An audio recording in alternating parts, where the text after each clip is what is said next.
Ghost of Tsushima is still one of the best open world games out there. It's about a samurai fighting Attila from Night at the Museum, if you don't know it. I mean, you're a samurai assassin ninja guy running around in a big open world killing people with a really good narrative. I mean, that sounds awesome, right? So when they announced that they were making a sequel to this game, it became my most anticipated game of 2025, because I mean, you're gonna have a dog in this one? And a gun? I was sold, and did it live up to the hype?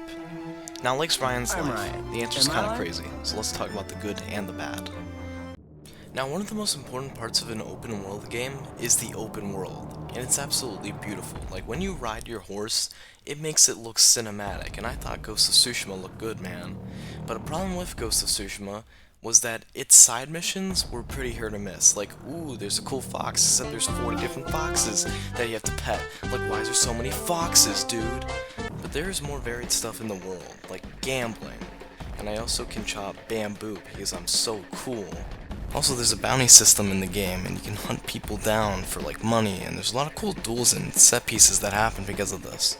And you can even interrogate the enemies to ask them questions about people that you need to hunt.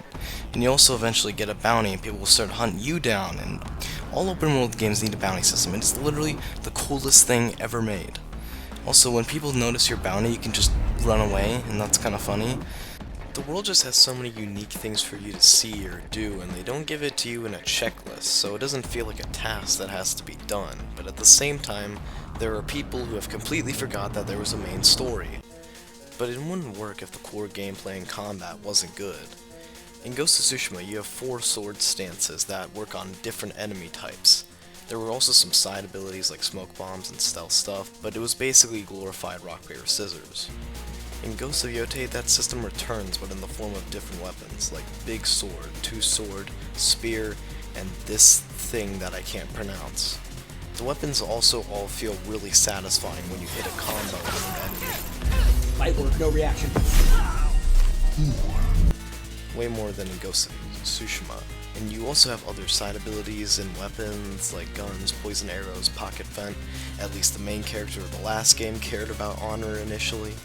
The stealth is also pretty fun to do, but there will always be that one dude who will stand there 5 feet away like he didn't hear his friends get their insides ripped out. The combat is so good that it'll just make you do 10 outposts just for the fun of it. It nails that samurai feeling. Now for the bad of this game.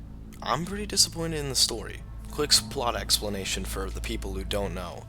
Being the sequel to Ghost of Tsushima, it takes place 300 years after that game and has a new main character, Atsu, and her dad left the furry Discord server a long time ago, but then the deadly 6 personas come back to kill his family and Atsu.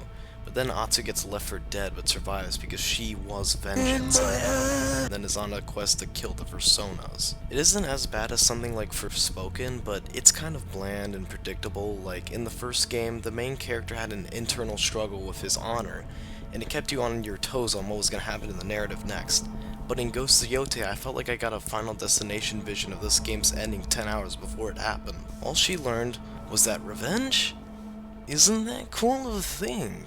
Like, at least Last of Us Part 2 was unpredictable and had memorable moments like Joel's very large role in the game. But no, what we ended up getting was just a kind of serviceable narrative that has one semi-interesting character. Also, the villains are just kind of your generic fucking mustache-looking, Lex Luthor bald-looking type villains, where the only depth they really get from them is when another character talks about them for one time. I would say more about my problems, but I mean, there's not a lot of substance and things to be said when there's like only 3 major characters that have a consistent presence for most of this game. So yeah, I'm pretty disappointed in the narrative of this game. I mean, besides the narrative, the game improves on basically everything else. Like, I forgot to mention the music, but I mean, the music is good. You just listen to it and understand why it's good, you know? They also use the PlayStation controller more for like painting and crafting and like cooking, so that's pretty cool, I guess. In conclusion, Ghost of Yotei is a really fire game, but has a pretty crappy story, and overall I give Ghost of Yotei an 8.2 out of 10. Shut up, Andy Pants. But hey, if y'all are gonna leave this video with something to learn, watch the Chainsaw Man movie. That genuinely changed my life.